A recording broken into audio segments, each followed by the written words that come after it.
Kumusta mga Stellars? Magsasama-sama na naman tayo sa panibagong episode ng ating podcast kung saan ating pagninilayan ang mga napapanahong issue nang mabigyan ng kaliwanagan ang inyong araw. Ako ang inyong host, Pearl Krabs, mga kasama nyo sa bawat episode. So sit back, relax, at samahan nyo ako sa isa na namang kwentuhan. Let's dive in! Republic Act No. 1208, hindi pa huli ang lahat. Sa pagpapatupad ng Republic Act No. 1208, Basic Education, Mental Health and Wellbeing Promotion Act, ani, Philtitos, hindi raw timely ang pagpapatupad nito dahil bakit ngayon lang? Ngunit sa harap ng tumataas na kaso ng depresyon, anxiety at pagpapatiwakal sa mga kabataan, kailan nga ba ang tamang oras upang bigyang pansin ang kanilang kalusugang pangkaisipan? Hindi dapat husgahan ito batay sa kung huli ang pagpasa ng batas o hindi.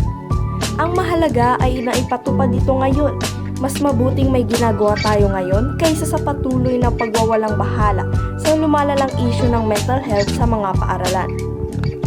Ayon sa Department of Education o DepEd, dumarami ang kaso ng depresyon at anxiety sa mga mag-aaral, lalo na noong matapos ang pandemya.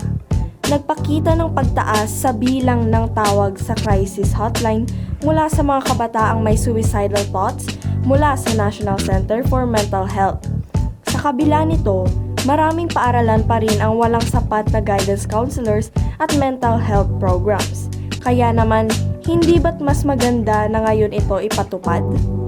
Huli pagdating sa pangangalaga ng mental health ng kabataan. Isa itong hakbang patungo sa mas maayos na sistema ng edukasyon na hindi lamang nakatuon sa akademikong kahusayan, kundi pati na rin sa emosyonal at psikolohikal na kapakanan ng mga mag-aaral ang batas na ito.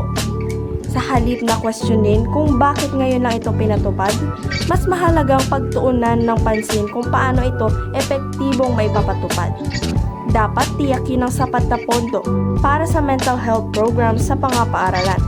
Dagdagan ang guidance counselors at magsagawa ng mga seminar para sa mga guro at magulang upang matutunan nila kung paano mas mauunawaan at matutulungan ng mga mag-aaral sa kanilang mental health journey.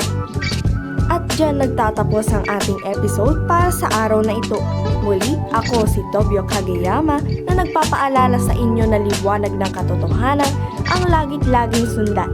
Mag-iingat kayo. Salamat sa pakikinig.